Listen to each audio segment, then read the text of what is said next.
So this is a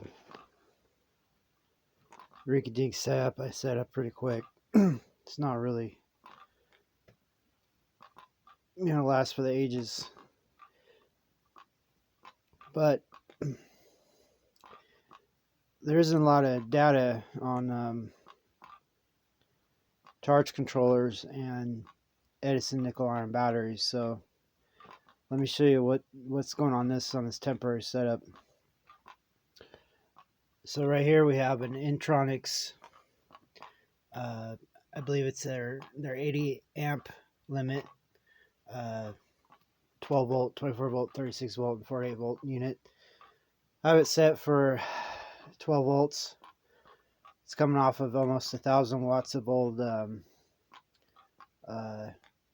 BP solar panels that I had on a 24 volt system. So they're a little above. I think they're about 30. They're in the 30s, I believe. But this will take that 30s voltage and shut it down to about 12 volts. And so that's what's going on right there. But it's having problems because over here I have 12 A6, I believe. No, they're A4Hs. Sorry, I don't know why I said A6. I'm a little tired right now. A4Hs size. That means they have, the H stands for they're higher in built, so they have more electrolyte, and that allows you to go longer between adding distilled water. But these are the ones that powered the electric automobiles back in the day. If you look at those old photos of Edison, for example, here, I'll show you in a bit here. So I'm making just an impromptu video. People are wondering what I've been doing. Not a whole lot. I've been really busy. But back to the video. So normally what's prescribed is you have 10 of these cells for 12 volts because they're about 1.2 volts when charged, and that gives you 12 volts. What I've done here, just out of curiosity's sake, is I have 12 of the cells, and maybe due to age or whatever, that gives me around 14 or 15 volts. And then it gives a little redundancy too, in case there's too much voltage coming in from this charge controller. So what I'm saying is it gives me a margin for error. You can listen and hear them. I believe I need to get a voltmeter. I have one coming in from Amazon, so I can tell what. And the display on this went bad. I had it outside, and it got destroyed. The weather got in there, so I can't tell what it's doing. But it's a hard function charge controller, so I can set it for what it's doing, but I just can't see what it's doing. So right here off of alligator clips, little test leads I have going up to a Chinese spotlight thing. It's meant for vehicles, but it's LED. It's like a cheap version of a LED spotlight for like a Jeep or something. Kind of looks like something we had on the MRAPs back in the Iraq War. But these are, I believe, from 12 to 30 volts. So there's a good range there, which is good because when you're using strange voltages between 12 and 20 or so, it's good to have something that can handle. So that's just a direct feed off of that. So as long as this doesn't go above 30 volts, which I doubt it ever will, this thing can put out a little light. So that's just an idea. I have some other ideas I'm going to work on too. Sorry. I just got an Amazon Kindle Fire 10 Plus, and I'm doing this video as a test to see if its capabilities if I can upload to YouTube. What else? Geez, I hope this isn't in the letterbox format on the wrong way. So anyway, what you hear is they're charged and they're burping hydrogen.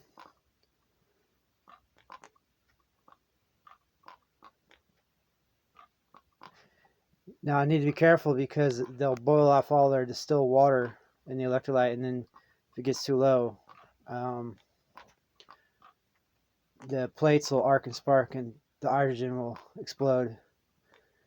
So that's not a good thing. So I need to be careful about this. So it's getting later in the day. The sun's going down. The charging is going to stop soon. But what was I saying? What was I going to tell you? Oh yeah. So these A4Hs, I believe, are the ones that there's a study. There's a white paper done by I believe it's Demar. I can't remember. But he said for some reason the A4Hs were really resilient. This is the book I published. It's chock full of Edison information. It says, I believe time will prove that the alkaline storage battery will produce important changes in our present transportation systems. Thomas Edison. Thomas Alva Edison. Sorry, I'm a little tired. But I believe that's an A4H right there that he has. So this is a book I published. It's thick. It's full of Edison battery manuals, patents, tours. There it is. There's articles. So this stuff's really hard to find. I've spent the last 10 years or so getting a lot of this information. This is Scientific American, but if you see those batteries, I think those might be A4Hs, or there might be something else. We'll have to do some more research on that. So look a little thicker, unless they're put on a different way. But I believe these are the automobile ones. Could be wrong. These might be C's. I'll show you what I'm talking about here in a second. But anyway, I made this big, thick book to answer a lot of Edison battery questions I had. This is me. I made this big, thick book. You can find it on Amazon. I'll put a link in the show notes descriptions below. Get this book. It's got reproductions of all the hard to find data. So if you're into nickel iron batteries or you want to learn, they don't teach this stuff anymore in engineering schools. But it's got a lot of data. Now, I've got more data. I want to make a second edition. I just got some data from Australia or Tasmania. And I want to make a second edition book for 2023. But I need you guys to buy that book so I can make an even bigger edition book. It's got even more data that I've never seen before about the factory and the construction and the use and the utilization. I got even more data, and I got even more data beyond this to put in a probably twice as thick book. So I need you guys to buy that book.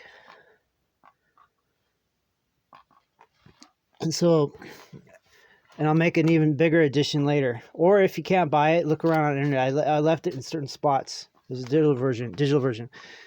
But if you get the paper book, you can write notes and stuff. Now in the new edition, I want you guys to tell me what you want in it. What I want to put in there is a recipe for the actual Edison renewal and replacement electrolyte.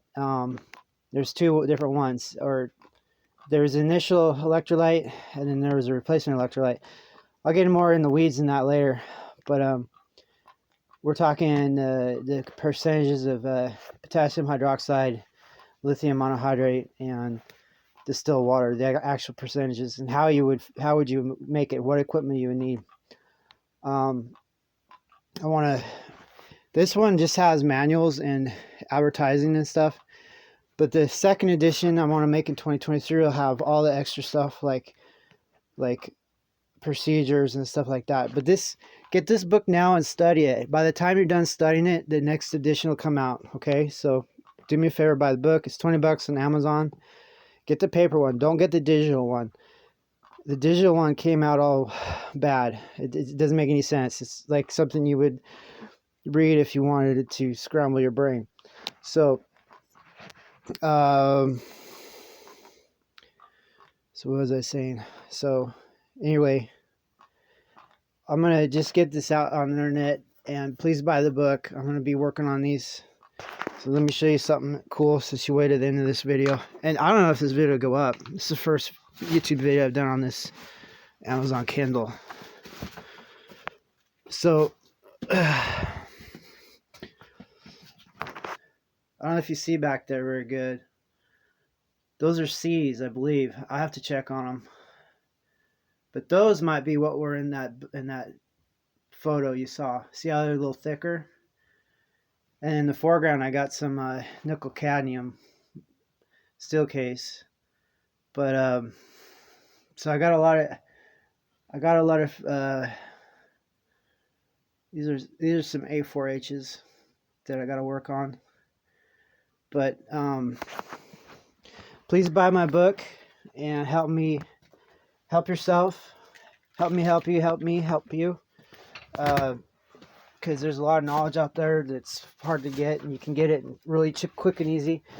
I spent thousands of dollars on information, and I'm dang near broke.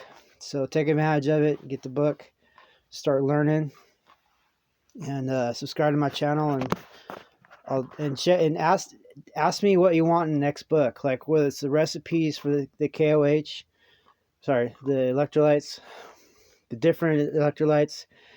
I'll go into the Esbeline, and the Esbolite. Esbeline was like Vaseline. It's what they would put up here. But you can use regular Vaseline now because you can't find Esbeline. And then Esbolite was the paint, the black paint, the flame retardant, caustic resistant paint. You go into that. I can go into that. I can do a lot of stuff. Obviously, what I need to do is have a DC, what do you call it? Like they have in sailboats in the nautical place. So, a DC bus bar coming off of here, and I can run direct DC. What I want to do is get kind of like this, but have DC lighting coming from Edison's, because they're really good for LED lighting, radios, and small amperage things. Okay, talk to you later. Enjoy your life. Don't forget to buy my book. That spider. Spider says hi. He's just hanging out there. Oh, what's the title of the book?